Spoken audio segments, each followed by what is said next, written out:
Costa Koufis is really a talented guy, to say the least. When he came out of college back in 2008 out of Ohio State, he was a first-round pick. Now, he spent time in Utah, Denver, and also Minnesota before finally finding a home right here with the Memphis Grizzlies. Round of this last winter weather, area schools have been closed or delayed opening since Wednesday. That's because of icy roads. It doesn't look right. Dunigan took myself and photographer Clint Gyrus up for a flight around the Memphis Medical District for an exclusive look at how they operate high in the sky. All new 9th annual Linking Hands for Life event is celebrating National Donate Life Month. And this year we're doing something a bit differently, challenging you to beat me in a 5K, 10K. Then after the race, the fun really jumps up. Oversight in the Memphis Police Department. The grassroots coalition Memphis United is asking for more power for the civilian law enforcement review. We're here to remember B.B. King, not only the man, but his music. But again, this is not a sad occasion for a lot of fans here. This is definitely a festive. Everyone is kind of happy, and they just want to remember the lives that he touched with his music, and also the impact, obviously, he had here in the city of Memphis. The phones have been ringing off the hook all morning. Our volunteers pretty pumped out here. It is wild and crazy in here, let me tell you, wild and crazy. Although it is for a great cause, of course. We're raising funds for the Mid-South Food Bank and, of course, to feed the need, to feed kids in need. We're in the sanctuary of the New Dream Church downtown. This will be our sanctuary, seat about 350, 400 people. It's fitting that we'd be speaking with Pastor Alfred Milan here. Okay. Right here is our counseling area right here. So when people join our ministry and want to do some things, they'll be able to be counseled in here. The old Memphis Machine Works building in downtown Memphis. Excuse all the mess. It's not much to it. A major rehab project. We're excited about that. For Milan, though, it's similar to his own story. The DEA task force has arrested 9 members of the so-called 7th Street Murder Squad. They did that yesterday. Now, that's the name of the violent Memphis gang that the Department of Justice says sells more than $1 million worth of hardcore drugs, including cocaine and meth. I say 95. 95 to 80. 95 to 80. So you heard it there. 95 to 80. Grizzlies win tonight, going up in the series. We're going to have a good time tonight, ladies? Yay! All right, let's toss on in the dock inside the grindhouse. It is literally a nightmare out here. We're standing in the middle of Front Street. This is Front and Adams, and as you can see, there's a SUV behind me that's been stuck trying to get out. Facing charges this morning after police suspected him of being involved in a couple of crimes in Collierville.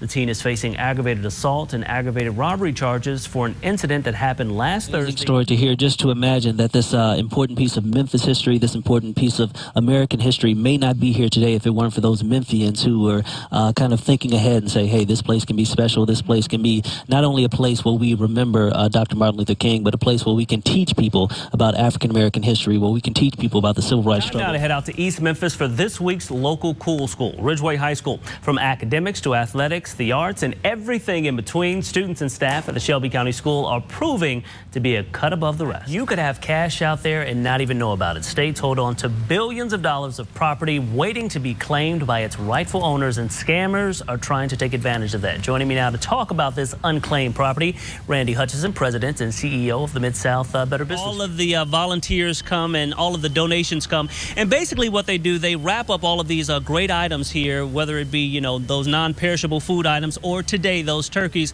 They wrap them up, and then a lot of the non-profit organizations from throughout the Mid-South come here to collect those items. Information this morning on Justice for Jessica. The reward fund to catch the person who set Jessica Chambers on fire now stands at $43,000. The 19-year-old Panola County girl was found burned alive. Probably going to be about between 100 and 150,000 people here throughout tomorrow, so it should be an exciting time. And let me tell you, folks are already setting up the vendor. We're told that about 25 procedures are done in these rooms weekly, and doctors tell us that they're pleased with these added tools and how they've helped to make their jobs more effective. And today we're hosting a live phone bank staffed with medical professionals answering your heart health questions. Local 24's Tish Clark joins us live from that phone bank this morning. And we now know the cause of that fire that killed a mother and daughter in southwest Memphis.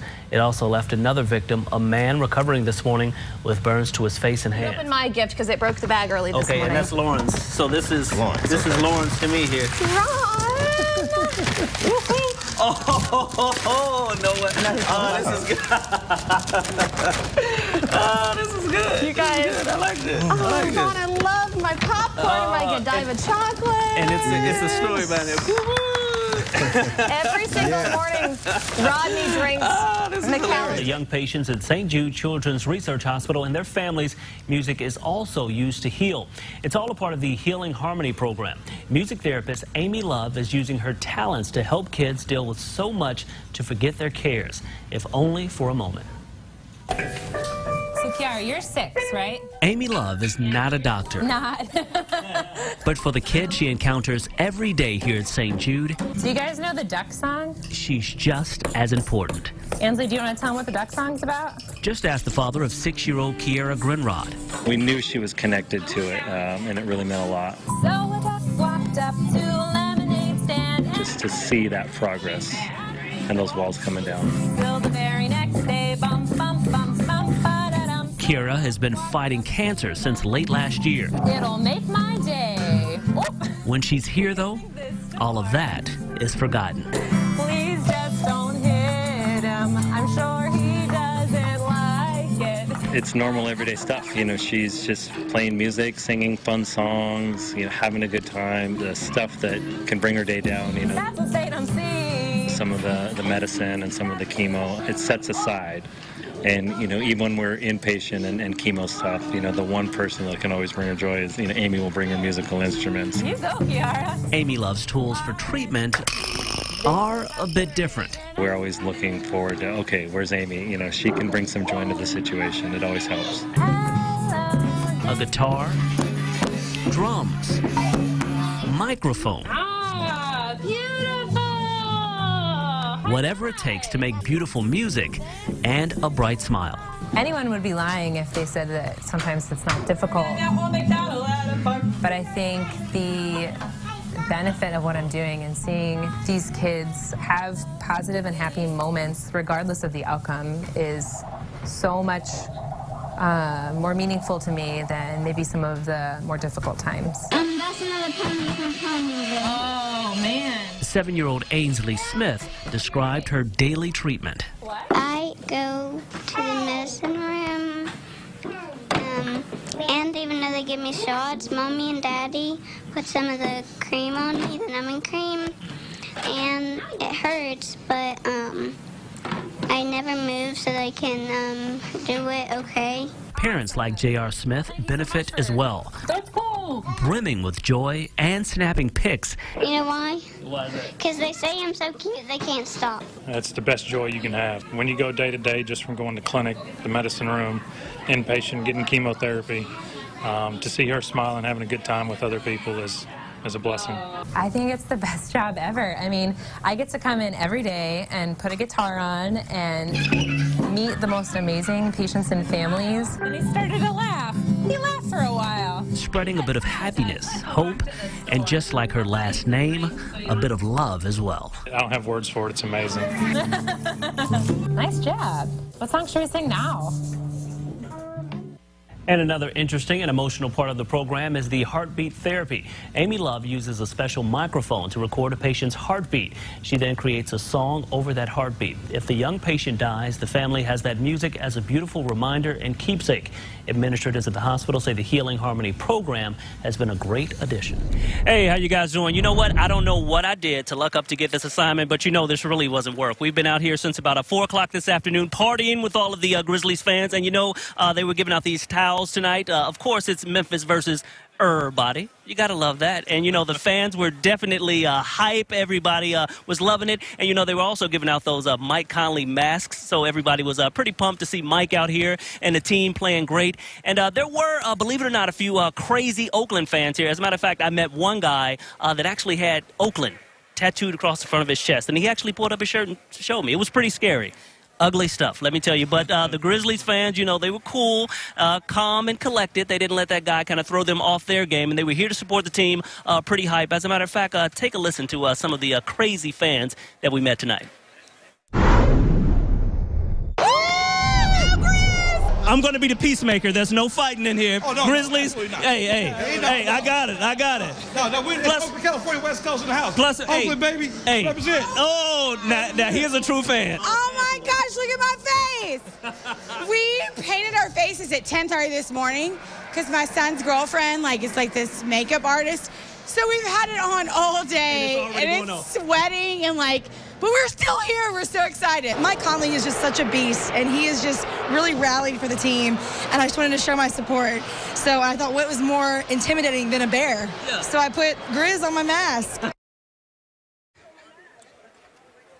And, of course, you know, what is more intimidating than a bear? That's right. And the Grizzlies were pretty intimidating, pretty dominant tonight. And these were some of the masks that they were handing out, you know, in support of Mike Conley. And he played through the pain, of course, played a great game, as did the rest of the Grizzlies. And, again, you know, it was Memphis versus everybody tonight. Everybody pretty pumped. As a matter of fact, I spoke to a number of fans out here, and they plan to celebrate tonight on Beale Street, maybe at the West End across the street. So let me tell you guys, it is going to be a long night for Grizzlies fans, but it's for a good reason. It's going to be a long night as well for, of course, the Golden State Warriors, but for other reasons because, of course, they're terrible, and the Grizzlies are great. But we know that, no doubt. Ooh. Back to you guys in the studio. Well, strong words there from Mr. Dunigan. Hospital Wing is an air ambulance service based right here in Memphis. It's provided the highest level of critical care for patients in the Mid-South for the past 28 years. Now, just last week, I was given an exclusive look inside of the Memphis hub. Roger, Wing 25 out 1611 tracker. This is the nerve center of Hospital Wing. It's definitely a high-pressure situation. We are saving lives, and we want to get the assets to the locations as soon as possible. The wing supplies aircraft for Regional 1, Baptist, Methodist, and the Petty Flight Team for Le Bonheur. There's a lot that goes into checking off this aircraft. From the mechanic side and the pilot side, we have to make sure that the aircraft is pre-flighted correctly. Safety, the crew tells us, is priority number one. I've looked over, got my helmet, we're ready to go. Miles Dunigan, Director of Safety, walked us through the checklist that has to be marked off before a team can even get off the ground. Everything looks good. We're going to do a walk around, looking for anything out of the ordinary, anything that doesn't look right. Dunigan took myself and photographer Clint Gyrus up for a flight around the Memphis Medical District for an exclusive look at how they operate high in the sky. And this is Le Bonheur. We're eating up about 2.2 miles a minute, about 150 miles an hour. That's critical when minutes matter most. If you can get a trauma victim to a level 1 trauma center, and within that first hour of the event happening, their chances of surviving go up exponentially. Hospital Wing provides emergency transport for an area that covers West Tennessee, Arkansas, Mississippi, Missouri, Alabama, and Kentucky. You're going in there hopefully to help them on what probably is the worst day of their life. The overall mission, they tell us, is to provide compassionate care using the highest quality staff, following strict safety measures. For Dunigan, the work all boils down to making a difference when patients need it the most.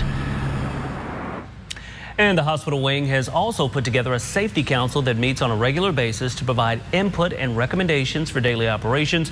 And Hospital Wing's nursing staff consists of 22 flight nurses. Each are required to have a minimum of 5 years critical care experience. We're in the sanctuary of the New Dream Church downtown. This will be our sanctuary, seat about 350, 400 people. It's fitting that we'd be speaking with Pastor Alfred Milan here. Right here is our counseling area right here. So when people join our ministry and want to do some things, they'll be able to be counseled in here. The old Memphis Machine Works building in downtown Memphis. Excuse all the mess. It's not much to it. A major rehab project. We're excited about that. For Milan, though, it's similar to his own story. A man once in ruins, now rebuilt. And the reason why I think this is so important is I feel my life now. Many people can relate to that. They may be downtrodden in their life. Things may be bad. But as we're rehabbing this place, God has rehabbed me in the same way to make me a better person. For 25 years, 25 long years, Milan was on the streets of Memphis, addicted to drugs, homeless, with no hope. It was a hard fall. Milan, a college graduate, actually earned 6 figures working in sales. An addiction to crack cocaine took it all away. As a matter of fact, I was at Morehouse College when I first started doing drugs, and actually it escalated from there and just simply went out of control. I lost a family, I lost my home, I lost my job, my education, and was really walking the streets of Memphis and really in a desperate place. With extensive rehab and a renewed faith, he was able to turn it all around, eventually leading him to the pulpit. Hey man, you can't blame God for your bad choices and your bad decisions. On Wednesday nights and Sunday mornings, you can find him here in the basement of the Crown Plaza Hotel in downtown, the temporary home of the Dream Church. His work not only includes spreading his faith, he hopes to give a hand up to those fighting with addiction and homelessness here in the Bluff City. It really takes faith to do something like this, especially with my kind of background. You know, people have their eyes up, kind of thinking about your background, but that's what God does. He takes nothing and make it something. His vision has led him to the South 2nd Street property. This will be the Dream Church's new house of worship and outreach center. Everybody knows where this church will be. They know where it is. He also wants to create a job center and other ministries aimed at helping those in need. And our goal is to really make it be a light in downtown Memphis for Christ. That's what our goal is, to be a light for him in downtown. We met with a few of the men he's assisted over the years, like Arthur Arnold and Robert Prince. Both have spent years fighting their demons in the streets. Today, they're clean, gainfully employed, on track to regaining all addiction took away. I now have my own place to live. I'm back working. I have communication with my kids and grandkids now, and life's just been great. I was just lost, and I really needed a way out, and I didn't know how to get out. But once God led me to my great pastor, his teaching, and he's showing me the ability how to become a real man one day at a time, it's been fantastic. Really fantastic. For those of us who have made some mistakes, ain't you glad for his grace? Pastor Milan wants his story to serve as two things: a cautionary tale and an inspiration, a symbol that with faith, hope is never lost. There's no perfect person in here, but God's grace is sufficient. There's a great scripture that says, what the enemy meant for evil, God has turned it around for my good. I never thought that all of my negativity, all the hurt that I've been through, all the time that I prayed to God, why me? I never thought I can use all that now for compassion for others in our city to really make a difference when I know the city really needs something, a light in the city. And man, I'm excited to be that light and thankful to be able to help many people. Rodney Dunigan, Local 24 News.